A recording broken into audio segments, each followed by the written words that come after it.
আসসালামু আলাইকুম। শিশুর অতি চঞ্চলতা কি এবং শিশু অতি চঞ্চল হলে অভিভাবকরা কি করবেন, চলুন জেনে নেই। অনেক শিশু আছে বেশি চঞ্চলতা এবং বেশি লাফালাফি, বেশি অমনোযোগী, বেশি চঞ্চলতা দেখায়। চলুন জেনে নেই শিশুর অতি চঞ্চলতা কি এবং শিশু অতি চঞ্চল হলে কি করতে হবে।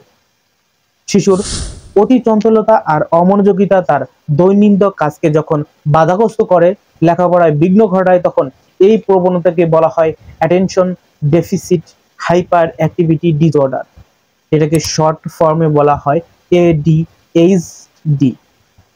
এটি শিশুর এক ধরনের আচরণজনিত সমস্যা, যেমন কোনো কিছুর প্রতি বেশিক্ষণ মনোযোগ ধরে রাখতে না পারা, সারাক্ষণ ছোটাছুটি করা, চিন্তা ভাবনা না করে হঠাৎ কিছু করে ফেলা, স্থির বসে থাকতে না পারা, বই কলম প্রায় হারিয়ে ফেলা, লাফিয়ে উঁচুতে ওঠা এবং প্রশ্ন শোনার আগেই জবাব দেওয়া, পড়ালেখা এমনকি খেলাধুলাতেও মনোসংযোগ রাখতে না পারা, বড়দের কাজ বা কথার মাঝে ক্রমাগত বাধা দিতে থাকা, একসঙ্গে অনেক কিছু করার চেষ্টা করে কিন্তু কোনোটাতেই শেষ করে না।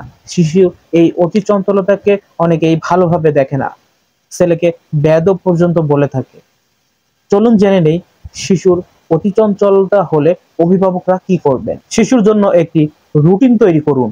বাড়ির সবাই নির্দিষ্ট নিয়ম মেনে চলুন, যেমন ঠিক সময়ে ঘুমানো, খাবার সময় হলে টেবিলে বসা, খেলার সময় খেলা ইত্যাদি।